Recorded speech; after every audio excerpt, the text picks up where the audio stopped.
السلام علیکم ورحمۃ اللہ وبرکاتہ۔ الحمدللہ رب العالمین والصلاة والسلام علی اشرف الانبیاء والمرسلین وعلی آلہ واصحابہ اجمعین، اما بعد۔ آج ہم کرپٹو کرنسی یا ڈیجیٹل کرنسی کے حوالے سے آپ کے سامنے چند گزارشات کرنا چاہتے ہیں۔ اس سے پہلے کہ ہم کرپٹو کرنسی کا آپ کو تعارف کروائیں،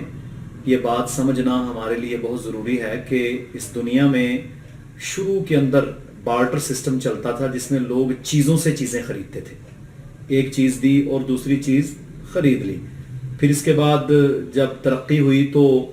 لوگوں نے درہم اور دینار کے ساتھ اپنی تجارت شروع کر دی، اور یہی عین اسلامی نظام تھا کہ جس میں سونا اور چاندی جو قیمت آپ کے ہاتھ میں تھی وہی آپ کی کرنسی کی قیمت ہوتی تھی۔ اور اگر دیکھا جائے تو اس وقت میں اگر ایک دینار کی ایک بکری ملتی تھی تو آج بھی 17-18 ہزار کا ایک دینار ہے، ایک بکری ہی اس کی ملتی ہے، اس کو ڈی ویلیو نہیں کیا جا سکتا تھا۔ اس کے بعد پھر جب دور آگے چلا تو پیپر کرنسی آئی، اور پیپر کرنسی کی بنیاد بنو امیہ کے دور میں، صحابہ کا آخری دور ہے، اس میں تقریباً شروع ہو چکی تھی۔ اور جب وہاں کے خلفاء نے یا گورنرز نے لوگوں کو رسیدیں دی جن پر ان کو گندم کا وعدہ کیا جاتا تھا کہ تجھے اتنی گندم حکومت کی طرف سے یا خلافت کی طرف سے ملے گی، تو لوگوں نے کیا کیا کہ لوگوں نے اس سک کو، وہ سود کے ساتھ سک ہوتا تھا، اس کو لے کر مارکیٹ میں جاتے، کہتے دیکھو یہ پیسہ ہے، یہ گندم کی گارنٹی ہمیں دی ہے خلیفہ نے یا گورنر نے، تو آپ یہ سک یا پیپر یا رسید رکھ لو، ہمیں اس کے عوض فلاں چیز دے دو۔ تو لوگوں نے اس سے کاروبار کرنا شروع کر دیا۔ تو جب یہ پتہ چلا وہاں خلیفہ کو، گورنر کو، تو وہاں حکم دیا گیا کہ یہ سارے سک ان سے واپس لے لو۔ صحابہ نے اس پر اعتراض کیا تو کیا ہوا کہ ان سے سک چھین لیے گئے اور کہا گیا کہ درہم اور دینار کے اندر تم اپنا کاروبار کرو۔ درہم و دینار کا خاتمہ ہوا، اسلام کے غلبے جب ختم ہوئے تو اس کے بعد پھر مغلوبیت کے ادوار آئے، اسلام پر عمل جب کم ہوتا گیا، سونے اور چاندی کے سکے ختم ہو گئے دنیا سے، تو پھر یہودیانہ یہ سسٹم آیا جس کے اندر پھر پیپر کرنسی کو لانچ کیا گیا۔ پیپر کرنسی بنیادی طور پر دنیا کا سب سے بڑا ظلم تھا اور ظلم ہے۔ اس میں جو شخص اس پیپر کے نوٹ کا مالک ہوتا ہے وہ بیچارہ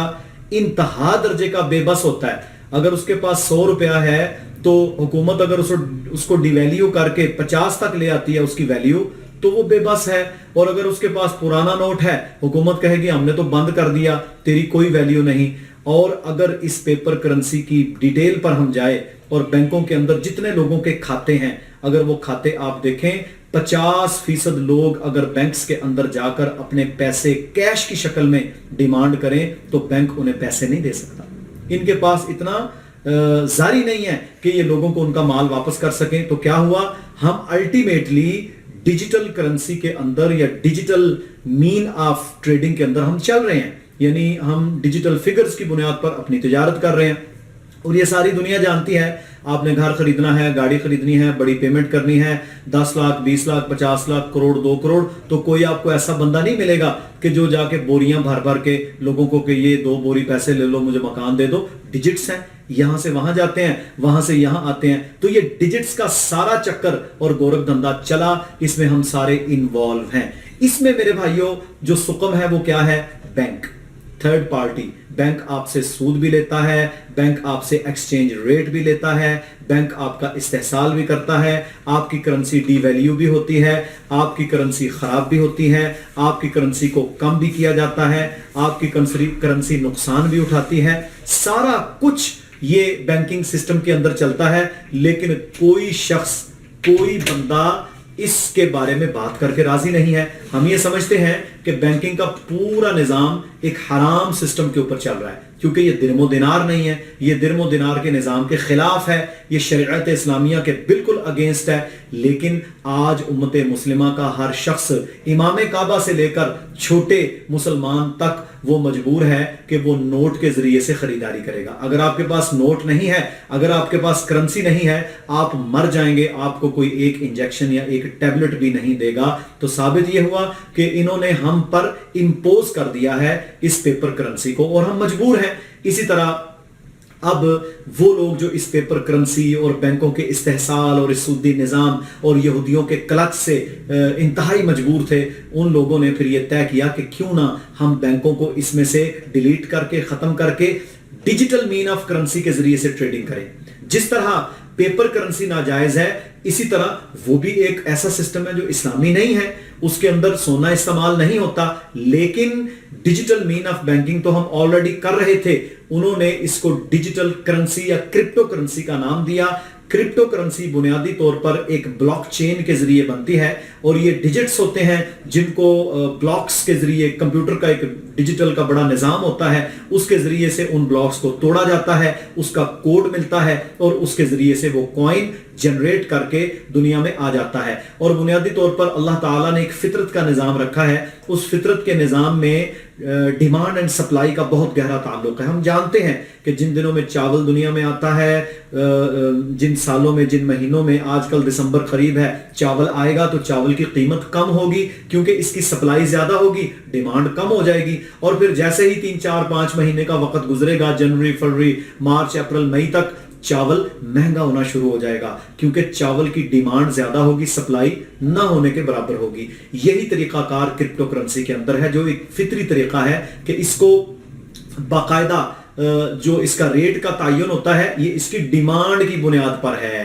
بینک کے ریٹ کا تعین یہودی کرتا ہے، مہاجن کرتا ہے، شیطان کرتا ہے، IMF کرتا ہے، ورلڈ بینک کرتا ہے، جو مسلمانوں کو ڈی ٹریک کرنے کے لیے، ہم سے پالیسیاں غلط کروانے کے لیے، پاکستان کے اساسوں کے اوپر نقصانات دینے کے لیے، اور ملکوں کو مجبور کرتے ہیں لوڈ شیڈنگ پر، غلط پالیسیز بنانے پر کہ ہم آپ کو قرضہ تب دیں گے اگر آپ یہ کریں گے، آپ بجلی کے بل مہنگے کریں، آپ اس کے اندر ٹیکس ڈالیں، آپ گیس کو مہنگا کریں، تب جا کر ہم آپ کو پیرس کلب یا ورلڈ بینک والے قرضہ دیتے ہیں۔ یہاں وہ نظام نہیں ہے، یہاں ایک سینٹرلائزڈ سسٹم کے تحت کرپٹو کرنسی کو وجود میں لایا جاتا ہے، جیسے کہ ون کوائن ہے، وہ ایک سینٹرلائز سسٹم ہے، اسی طرح بٹ کوائن اور فرسٹ کوائن اور دیگر کوائنز ہیں جو اب باقاعدہ ریگولیٹ ہونے جا رہے ہیں۔ اب ان کو بھی سینٹرلائزڈ کیا جائے گا اور ان کے اندر بھی باقاعدہ پورا نظام لایا جائے گا، اور اس نظام کے تحت کیا ہوگا، اس کو بنانے والا ایک ہوگا، یا جو زیادہ بنانے والے ہیں ان کو ریگولیٹ کرنے والا ایک ہوگا، اور اس کی قیمت اگر بڑھے گی تو صرف اور صرف ڈیمانڈ کی بنیاد پر۔ اگر ڈیمانڈ کی بنیاد پر بڑھے گی تو یہ ہے ہی فطری، اس کے اندر کوئی غیر فطری بات نہیں ہے۔ کوئی بندہ بٹ کوائن کو یا ون کوائن کو یا فرسٹ کوائن کو، ان کو کبھی بھی مینوپلائز نہیں کر سکتا، کوئی بندہ ان کو مس یوز نہیں کر سکتا، کوئی حکومت، کوئی یہودی، کوئی دنیا کا بڑا جگہ وہ اس کو خراب نہیں کر سکتا۔ تو کیا ہوگا کہ اس کی ڈیمانڈ بڑھے گی، اس کی قیمت اوپر چلی جائے گی۔ بٹ کوائن جو 5 سینٹ کا تھا، اس کی ڈیمانڈ بڑھی، آج وہ $8,000 پر کھڑا ہے، آج $8,000 پر کھڑا ہے۔ اور ابھی ہونے والا کیا ہے، ابھی جاپان نے اعلان کر دیا ہم کرپٹو کرنسی کے اندر، ڈیجیٹل کرنسی کے اندر کام کریں گے۔ چائنا اپنا کوائن لانچ کر رہا ہے، دبئی نے، امارات نے اپنا کوائن لانچ کر دیا ہے، آسٹریلیا نے کہا ہم اپنا کوائن لانچ کریں گے، اسٹیٹ بینک آف پاکستان نے بھی پچھلے دنوں یہ بیان دیا تھا کہ ہم ڈیجیٹل مین آف بینکنگ کی طرف جا رہے ہیں، جس میں آپ کو بینک میں جانا ہی نہیں پڑے گا، کیونکہ اب تو ہر ایک بندے کے ہاتھ میں اینڈرائیڈ ہے، وہ نہیں چاہتا کہ وہ بینکوں کے چکر لگائے، کارڈ کی اہمیت بھی ختم ہو جائے گی۔ اب ڈیجٹ اور کوڈ کی بنیاد پر سارا سسٹم چلنا ہے۔ پہلے ہم پر یہ پیپر کرنسی امپوز تھی، بینکنگ سسٹم امپوز تھا، اور میرے بھائیوں ایک وقت آنے والا ہے کہ ہم پر یہ کرپٹو کرنسی نے امپوز ہونا ہے۔ لیکن وہ وقت کون سا ہوگا، جب دنیا کے بڑے بڑے پیسے والے وہ ساری کرپٹو کرنسی کو اچھی سیل کی بنیاد پر خرید چکے ہوں گے، اور جو بیچارے لوگ آئیں گے ان کا استحصال ہوگا، ان کو مہنگا کرپٹو کرنسی خریدنی پڑے گی، اور وہ بیچارے کھجل خراب ہوں گے۔ اس لیے اب یہ وقت ہے کہ ہم لوگ اس کرپٹو کرنسی یا ڈیجیٹل کرنسی کے اندر آئیں، اس کے اندر اپنا حصہ ڈالیں، اس کے اندر اپنے شیئرز لیں اور اس کے اندر شامل ہوں۔ اس کی جو سپلائی آج بہت زیادہ ہے، آج ہم کم قیمت پر اسے اٹھا لیں، تاکہ جب یہ بڑھ جائے گی تو پھر ہم سے یہ لینے نہیں ہوگے۔ بلکہ ابھی تو جاپان نے ایک باقاعدہ پابندی لگا دی کہ اتنے 1000 ین سے زیادہ جو بندہ خریداری کرے گا وہ ڈیجیٹل پیمنٹ کرے گا۔ یعنی کیا ہوگا، ایک وقت آنے والا ہے آپ مکان، گاڑی، موٹر سائیکل، جتنی بڑی پیمنٹس ہیں، آپ جب تک ڈیجیٹل مین میں نہیں کریں گے آپ کو کچھ نہیں ملے گا۔ تو یہ ہونا ہے، اس لیے جب یہ ہوگا ہم پر امپوز ہوگا اور ہمیں مجبور کیا جائے گا، جس طرح آج ہم ناجائز پیپر کرنسی کو استعمال کرنے پر مجبور ہیں، تو پھر وقت آئے گا جب ہم ناجائز کرپٹو کرنسی کو استعمال کرنے پر بھی مجبور ہوں گے، تو کیوں نہ ہم آج اس کے اندر شامل ہو کر باقاعدہ اس سے فائدہ اٹھائیں اور اپنے اولاد اور اپنے لوگوں کا مستقبل ہم سنواریں۔ اور ایک بات اس میں بالکل واضح ہے، اس میں بہت بڑے بڑے لوگ جیسے کہ ڈاکٹر ذاکر نائک کے ساتھ یوسف چیمبر ہیں، برٹش مسلم، جنہوں نے دین کا علم حاصل کیا، انہوں نے ون پوائنٹ کے اندر باقاعدہ انویسٹمنٹ کی ہے۔ اسی طرح اور بہت سارے لوگ جنہیں قرآن و سنت کا علم تھا، انہوں نے اس میں انویسٹمنٹ کی۔ اور صحیح بات یہ ہے کہ جس طرح آپ پیپر کرنسی کو حلال یا جائز سمجھتے ہیں مجبوری کی بنیاد پر، اور جو کام یا فائدے آپ اس سے اٹھا سکتے ہیں، بالکل سیم فوائد آپ کرپٹو کرنسی سے اٹھا سکتے ہیں۔ تو ان دونوں کو الگ کرنا زیادتی کے علاوہ اور کچھ نہیں ہے۔ اور ہم نے دیکھا ہے کہ بہت سارے علماء جن کو اس کرپٹو کرنسی یا ڈیجیٹل کرنسی یا اس کی مائننگ کا علم نہیں ہے، اور انہوں نے اس کے ناجائز یا حرام ہونے کے فتوے دیے ہیں، ہم یہ سمجھتے ہیں کہ ایک وقت آئے گا وہ علماء خود اس سے خریداریاں کریں گے۔ اللہ رب العالمین کہنے والے اور سننے والوں کو عمل کی توفیق عطا فرمائے۔ وآخر دعوانا ان الحمد للہ رب العالمین، والسلام علیکم ورحمۃ اللہ وبرکاتہ۔